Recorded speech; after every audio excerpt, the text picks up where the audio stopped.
Senhor esteja convosco. Ele está no meio de nós. Proclamação do Evangelho de Jesus Cristo segundo Lucas. Glória a vós, Senhor.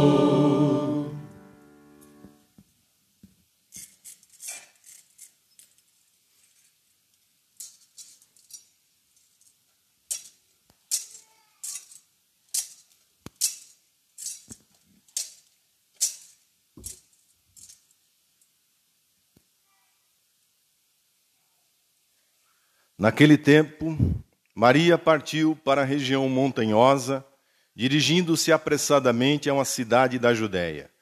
Entrou na casa de Zacarias e cumprimentou Isabel. Quando Isabel ouviu a saudação de Maria, a criança pulou no seu ventre e Isabel ficou cheia do Espírito Santo. Com um grande grito, exclamou: Bendita és tu entre as mulheres, e bendito é o fruto do teu ventre. Como posso merecer que a mãe do meu Senhor me venha visitar? Logo que a tua saudação chegou aos meus ouvidos, a criança pulou de alegria no meu ventre. Bem-aventurada aquela que acreditou, porque será cumprido o que o Senhor lhe prometeu.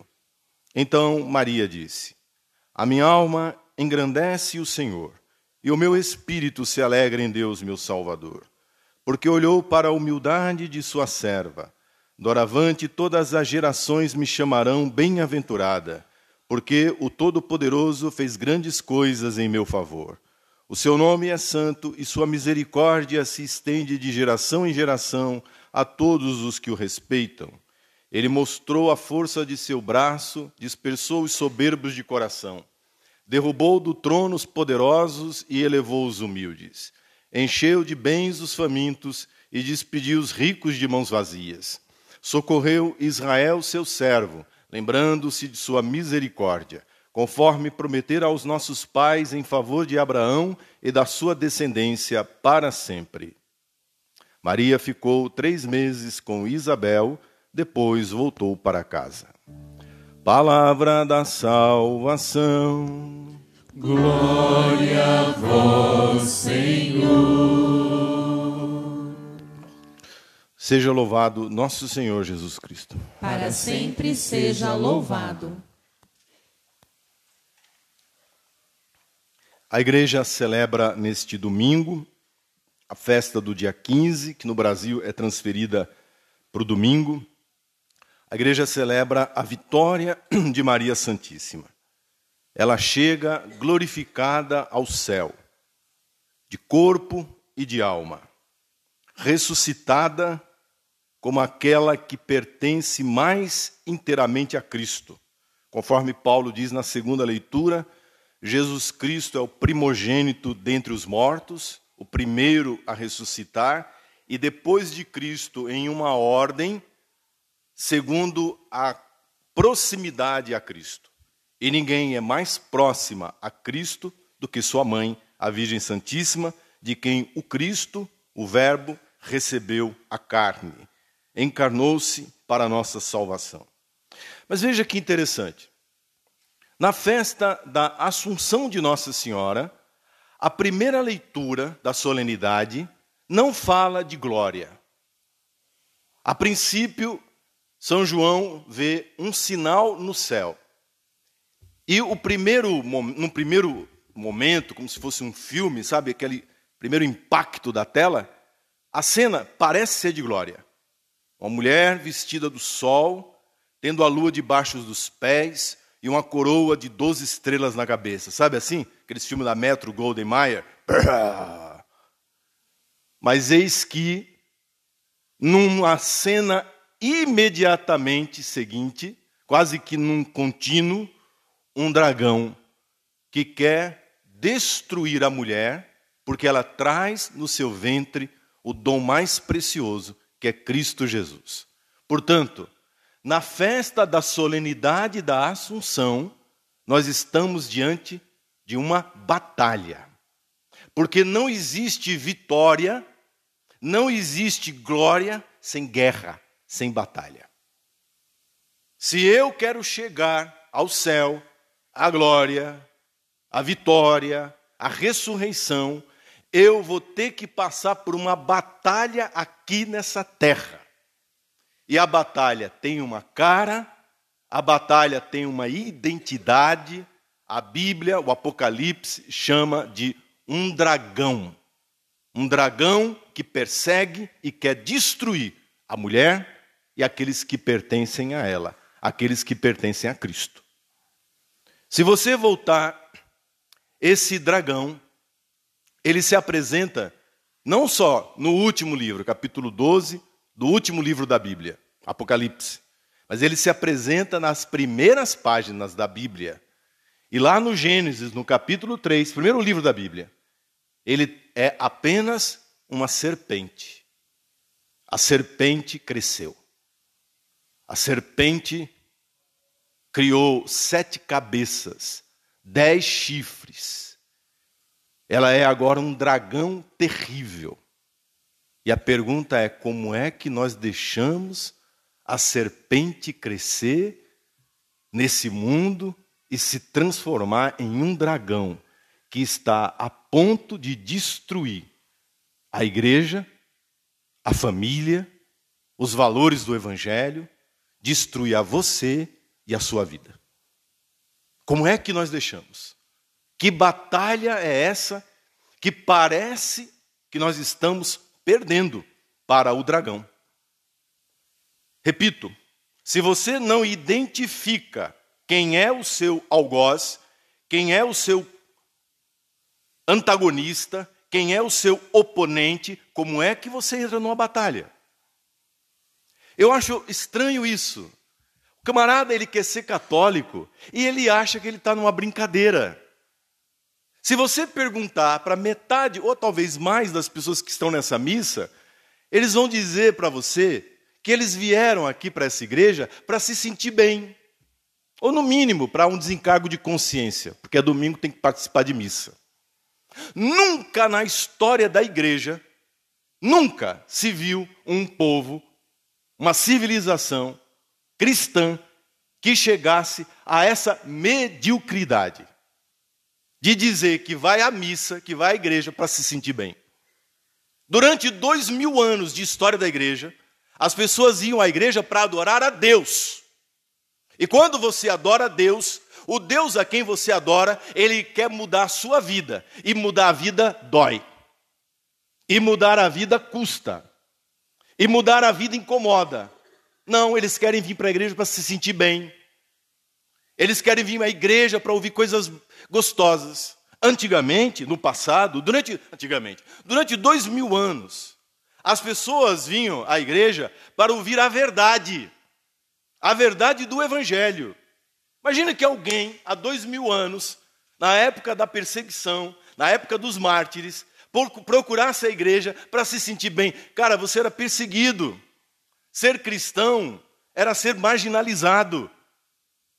Muito bem, voltamos à origem, voltamos ao princípio. De novo, ser cristão custa. Ser cristão tem um preço. É entrar dentro de uma batalha. A antiga serpente Satanás, o adversário, cresceu e quer destruir a sua vida. Mas Nossa Senhora é o exemplo para nós de como enfrentar essa batalha contra o antigo inimigo. Nossa Senhora é a mulher das batalhas. Nós encontramos Nossa Senhora, a primeira vez que ela aparece nas Escrituras, a Virgem Maria, ela apresenta-se em uma batalha com ela mesma, com o próprio ego, com a própria vontade. Quando Deus diz para ela, esquece tudo que você planejou, porque a minha vontade, o meu plano é que você seja a mãe do Salvador. Eu te preparei para isso. Imagine a batalha. A batalha contra a opinião pública. A batalha contra o que os outros vão dizer, o que os outros vão pensar. A batalha contra a confiança, porque ela tinha que confiar e não desconfiar, por exemplo, do marido. Porque o marido era maravilhoso, um homem justo, José. Mas será que você conhece a pessoa que está com você? Ou será que a gente só conhece quem está com a gente quando a casa cai? E aí você tem que confiar. E Maria Santíssima estava sendo chamada por Deus a confiar também em José, de que ele iria compreender que ela está sendo agora chamada grávida. Ela vai aparecer grávida do Espírito Santo para ser a mãe do Salvador. Veja, trata-se de uma batalha contra si mesmo. A primeira guerra é contra você. É você contra você. Sou eu contra as minhas inclinações, contra o meu ego. Sou eu contra a minha vontade, o meu gosto, sabe? Os meus planinhos, as minhas coisinhas, os meus egoísmos. O primeiro inimigo a ser vencido sou eu, o meu egoísmo. E deixar que Deus faça em minha vida a vontade dele. Ou você acha que o Natal, Belém, foi uma brincadeira? Aquilo era uma batalha. Ter um filho em um presépio, ter um filho e envolvê-lo em trapos, ter um filho em um lugar em que o aquecedor, o aquecimento, era um burro e um boi. Você acha que foi brincadeira a vida de Nossa Senhora? Você acha que ser cristão é uma coisa que se leva com a barriga? Ou o senhor acha que ser exilado, ter que fugir da própria pátria e ir para o Egito para salvar o próprio filho em cima de um burrico, correndo todos os riscos e ter que viver no exílio por um tempo porque tem alguém querendo destruir o seu filho, a sua casa? Isso é brincadeira? Nossa Senhora é a rainha das batalhas. Ela agora glorificada, né? Então você vem aqui, a glória de Maria, a assunção de Maria. Mas e as batalhas de Maria? E as lutas de Nossa Senhora? Vendo o filho dela sendo desprezado nas ruas da Galileia, sendo tratado como louco, perseguido pelos fariseus, caluniado pelos doutores da lei. Um filho preso, açoitado, cuspido, blasfemado, crucificado, morto na cruz do Calvário. Que batalha, que luta, uma mãe confiar na vitória de Deus, na ressurreição diante da morte do filho. De um filho que ela sabe que é Deus. Entendeu? O dragão está aí fora. E agora é a vez dele enfrentar a igreja.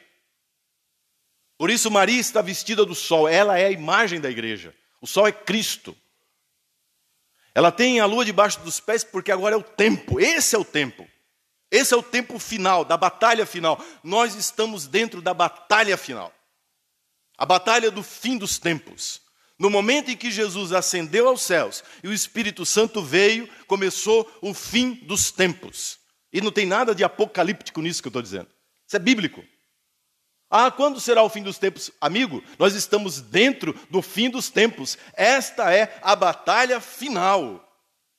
E o dragão tem um plano. O diabo tem um plano. Destruir você, sua família e os valores que sedimentam, que alicerçam o Evangelho. Que são a base da nossa vida. Quando o dragão mira um alvo, e ele sabe que esse alvo é fácil, ele não tem por que fazer briga. Então, a batalha do dragão não é com quem está aí fora, pensando as ideologias do mundo moderno, contrárias ao Evangelho. Ou os senhores acham que o diabo vai perder o tempo dele com aqueles que já o servem, com aqueles que já estão nas mãos dele? Não. Veja, e agora preste atenção no que eu vou dizer. E é esse o detalhe do livro do Apocalipse. Com a cauda, diz o texto simbolicamente, com a cauda, o dragão arrastava 1/3 das estrelas do céu. O diabo está interessado nas estrelas. é naquele que brilha, é naquele que tem a luz de Cristo, é naquele que está no alto. É esse que ele quer derrubar. O alvo do dragão são os filhos de Nossa Senhora, são os filhos da igreja. É contra você, é contra a sua casa, é contra a sua vida que ele quer atentar. É contra os padres. Hoje, terceiro domingo, nós fazemos a memória de rezar pelos religiosos e pelas religiosas. São Paulo VI, o Papa do Concílio Vaticano II, da renovação da igreja, necessária. A igreja precisa ter atualização para pregar o evangelho para a sua época, para o seu tempo. O Papa que convocou o concílio, São João XXIII, pediu ao Senhor um grande Pentecostes, uma grande primavera para a igreja. Sabe o que o Papa Paulo VI disse em uma homilia? Em 1972, 6 anos depois do concílio, que por alguma fresta, por alguma rachadura na igreja, no edifício espiritual da igreja, a fumaça de Satanás entrou para fazer perder os frutos da renovação, os frutos do concílio, esse Pentecostes que a igreja pediu. É a igreja que é o alvo. É a igreja, somos nós os cristãos. O diabo não quer perder, ele não vai perder o tempo dele com aqueles que já estão vendidos à sua ideologia, com aqueles que vivem no materialismo, com aqueles que vivem atolados na droga, contra aqueles que já estão com a cabeça feita. Não, é você. E aí você assiste, nós assistimos, nós vimos isso. Depois do Concílio Vaticano II, a cauda do dragão varrendo os cristãos. Um bispo da CNBB, um dos presidentes, veio a público semana retrasada, assustado, todo sem graça. Eu não sei qual que é o susto e não sei porque estava sem graça. Dizendo, já preparando a notícia do censo de 2022. Porque vai aparecer no censo que eles estavam torcendo, a CNBB estava torcendo para que nós fôssemos, nós católicos, 50, alguma coisa, não somos. O censo vai mostrar que nós já somos menos da metade da população brasileira.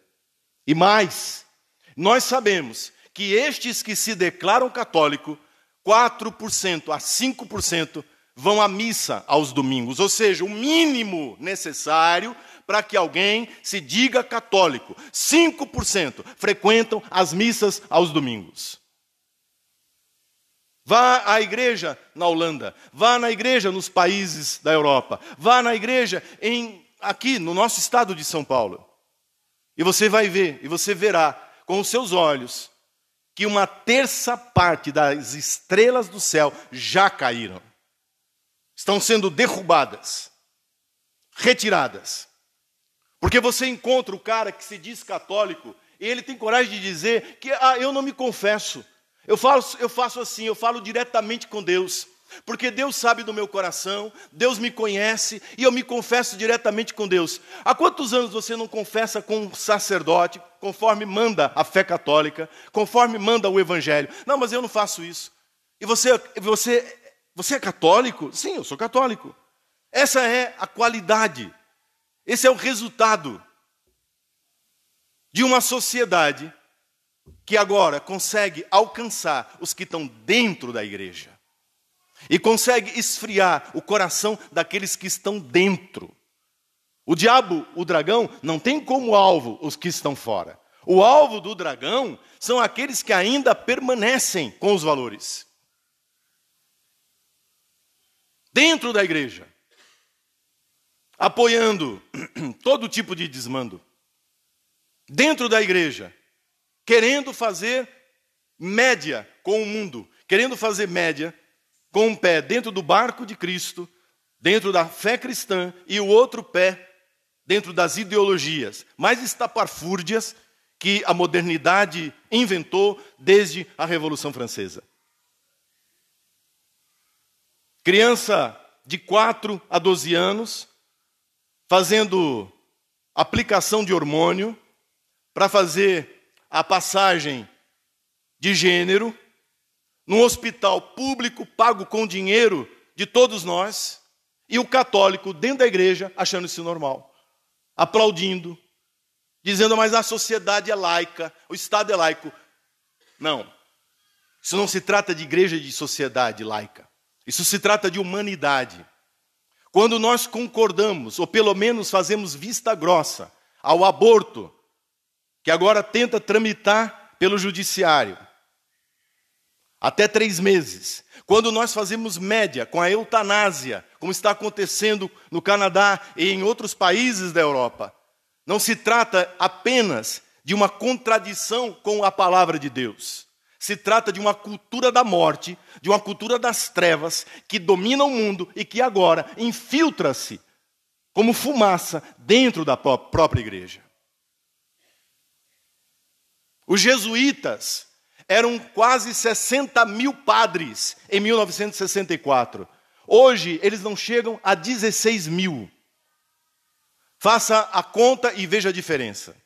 As filhas da caridade de São Vicente de Paula, as vicentinas, eram 45 mil irmãs professas, mais as noviças, chegava quase a 60 mil religiosas. Os de cabeça branca aqui sabem disso. Você trupicava com freira na rua. Hoje em dia, a coisa mais rara de você ver, se não fosse as nossas irmãs que vendem pão aqui na porta dessa igreja para não morrer de fome, você não veria uma freira vestida com hábito. A maioria das congregações se secularizaram, se venderam de alguma maneira para o mundo, para a sociedade moderna. E estão com os conventos vazios, fechados. Não vivem mais o carisma, não vivem mais aquilo para o qual seus fundadores fundaram a congregação. 1/3 parte das estrelas do céu. Ou o senhor acha que um padre cai à toa e que fica por isso mesmo? Ou os senhores acham que nós não somos atacados de todos os lados por todo tipo de tentação, por todo tipo de manipulação, para que nós fiquemos calados, para que nós não falemos? Ou eu posso falar aqui sobre liberdade de expressão, ou eu posso falar nesse púlpito sobre a liberdade que está sendo tolhida na nossa nação, o silêncio que está sendo imposto de cima para baixo, diante da mídia calada, vendida. Eu posso pregar sobre isso? Se eu continuar na toada, eu posso terminar na papuda. E os senhores terão que me visitar. Esse é o nível que nós chegamos. A igreja calada e silenciada para fazer média com um tipo de ideologia X, ideologia tal. O dragão cresceu. Ele tem 10 cabeças. Ele tem chifre, tem 7 chifres, 10 cabeças, 7 cabeças, 10 chifres. Cresceu demais. Eu acho que tem mais do que isso, meu irmão. Ele se avizinha dentro da sua casa para destruir seu filho, sua filha. Ele entra pelo celular. Ele é sorrateiro. Sabe? Nesse negócio, não tem que ter disciplina, tem que criar livre, nova pedagogia. Veja, é assim. Um pai não pode ser uma autoridade. Ele não pode ser uma pessoa que seja um referencial e que cobre essa referência. Nós estamos nos vendendo. Antes nós achávamos que era só o materialismo, era só o dinheiro, né? O diabo queria que nós vivêssemos chafurdando na matéria. Não, ele quer a sua alma, ele quer a sua mente, ele quer as suas ideias. Ele quer que você desacredite da família, ele quer que você desacredite da vida, ele quer que você desacredite de uma cultura elevada, de uma inteligência elevada. Pelo amor de Deus, nós vivemos na cultura do TikToker, de dancinhas imbecilizantes. São esses os que comandam a cultura nacional, a cultura brasileira. Eu disse esses dias aqui, algumas pessoas ficaram assim, mas eu desafio de novo, me mostre qual é o grande escritor brasileiro dos últimos 40, dos últimos 30 anos. Não tem! Não tem! Qual é o grande cinema que o Brasil tem criado? Qual é a grande universidade que seja um renome Qual é a cultura que a nossa nação está criando, está gerando, e isso está se infiltrando na igreja. Essa que é a grande tragédia. E nessa noite, o Senhor nos convida para dizer que até aqui podia ser que você não soubesse que você está dentro de uma guerra. E que ela é maior do que uma questão econômica, ela é maior do que uma questão de materialismo, de curtir a vida, de hedonismo, desse Estado que quer oferecer pão e circo, seja de que linha for, é isso que eles fazem conosco, pão e circo. E se faltar o pão, o circo não vai faltar, porque eles são especialistas em oferecer circo para o povo. Agora nós vamos aceitar isso dentro da igreja? Você veio aqui para adorar o Senhor, e foi como adoradora que Nossa Senhora chegou à glória do céu. Foi como mulher de fé que ela chegou à glória do céu. Foi como servidora que ela chegou à glória do céu. Sabe o que Maria está fazendo nesta noite? O mesmo que ela fez há 2000 anos atrás. Ela atravessa as montanhas para visitar sua prima, Santa Isabel, e São Zacarias. O menino estava para nascer. E Nossa Senhora se pôs a serviço. Não pensou em si, pensou no outro. Não chamou para si, mas viu a dor e a necessidade do próximo. Essa é a igreja. A igreja que vai sobreviver a esse dragão que nos ameaça. A essa ameaça que se levanta contra a sua casa e você não está percebendo. Que se levanta contra a sua vida e você não tá ligado. Contra o seu trabalho.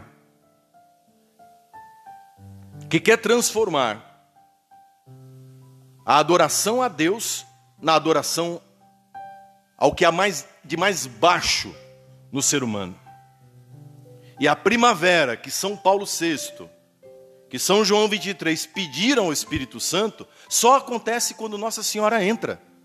Quando ela entrou na casa de Isabel, e a saudação das duas se trocou, foram trocadas as saudações, a casa de Isabel se encheu do quê? Do Espírito Santo. É isso que Nossa Senhora faz. E é por isso que o dragão tem tanto ódio da Virgem Maria.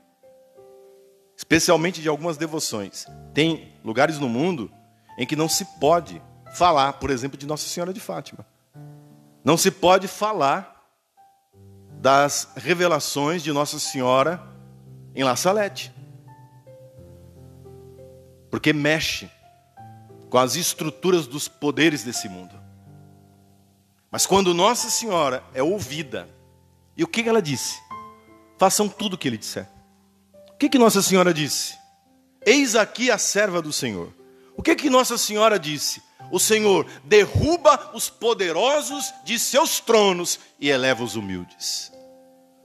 Há uma igreja humilde, há uma igreja pobre, há uma igreja simples que reza, que louva, que adora o Senhor, que não quer fazer média com o mundo, nem com nada, nem com ninguém, que quer somente servir a Cristo.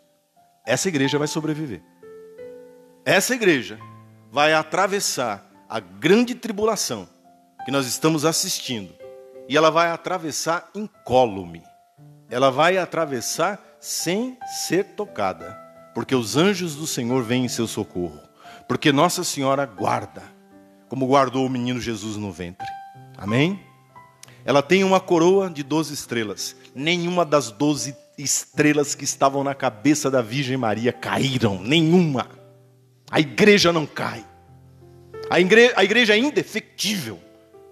A igreja é invencível. As portas do inferno não prevalecerão contra ela. E a igreja está aqui, ó, na fronte de Nossa Senhora, na mente da Virgem Maria. E é assim, unidos a ela, enfrentando esse dragão da maldade, servindo à sociedade, servindo à humanidade, servindo ao próximo, concretamente. Não a humanidade em geral, a pessoa que está aqui, concretamente.